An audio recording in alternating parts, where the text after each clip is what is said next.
Bonjour, merci beaucoup. Hey, this is Najee coming to you guys from the States. Huh?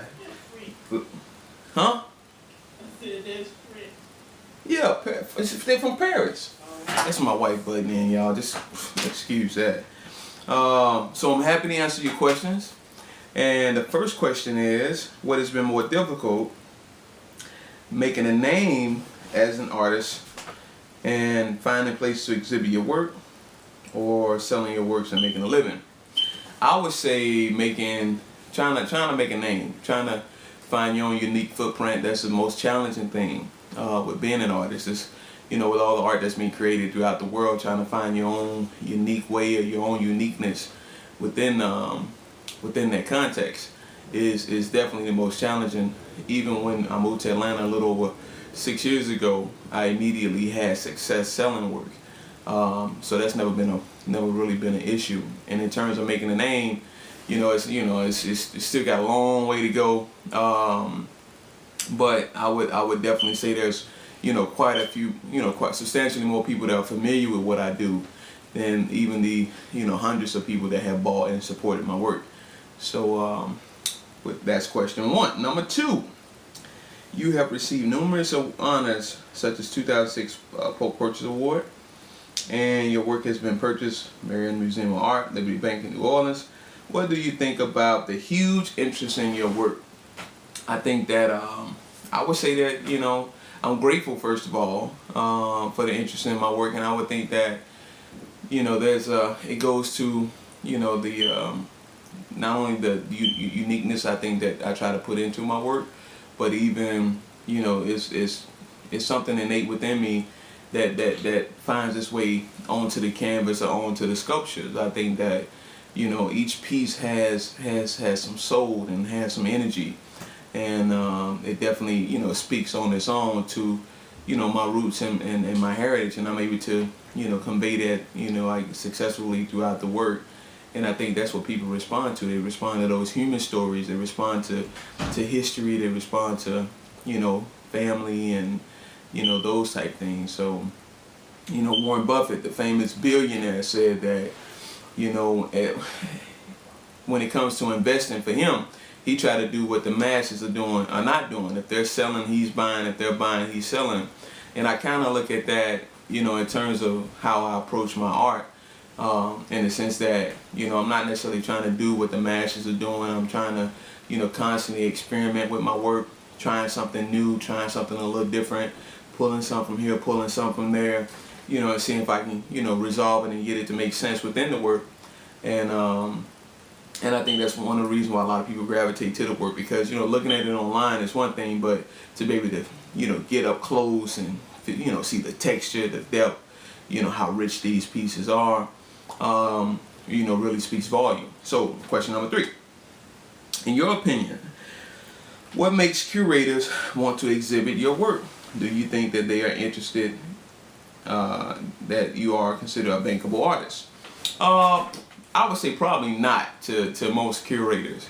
Most curators here in the States, I think that they go with artists that are been out there a little bit longer, and artists who have a pedigree from and degrees from maybe major institutions. And a lot of times it's the work that's created that's on the fringes, or avant-garde, or something that's quite a bit different than what I do. I've had some success with catching the attention of some curators and some art critics, but not to that degree. So would I consider myself a bankable artist? Maybe definitely not in, I would say, traditional academics or mainstream circles, but I do have a nice following of people who just love the work and who appreciate it. So maybe to more of a popular audience, I would say yeah, somewhat. We're still working on that. We'll see. 4, according to you, is an exhibition's organization just a matter of organizing harmoniously the works of art? For instance, do you prefer a thematic exhibition or a chronological one? I really prefer a chronological exhibition, only because it's, you're not limited to a certain theme But I have had one theme show here recently, a solo show at Visca Gallery in Marietta, Georgia. And the theme of that show was Leaving Mississippi, where, you know, I took into account, you know, my own personal experiences and those individuals who either was from Mississippi County, Arkansas, kind of a play on words. Those who were from Mississippi or those who had left Mississippi and went on to do great things. And, you know, or the characters that lived around in that region. So, but I definitely prefer the latter because it's just more freedom. And that way I'm able to pull out, you know, the stronger pieces. Let's see. What is an artist's role in an exhibition? Should they show concern in organization, or should they stay in the background and let the curator decide for everyone?